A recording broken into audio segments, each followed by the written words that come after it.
আমি একজনের গলায় দেখলাম এত বড় তাবিজ। বললাম ভাই এত বড় তাবিজ, এর মধ্যে কি? কয় যে সর্বনাশ, এ বলাই যাবে না। বললাম কেন?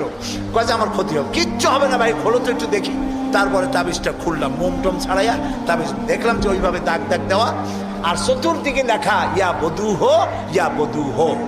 তা আমি বললাম ভাই এই তাবিজ দেখছে কে? বললো মসজিদে ইমাম সাহেব। ডাকে ইমাম সাহেব আসলাম, বলল ভাই ইমাম সাহেব এই তাবিজ আপনি লিখছেন? কয় হ্যাঁ। তা আমি বললাম ভাই বধূ হো কি? কয় হুজুর আমি নিজেও বুঝি না বধূ হো কি।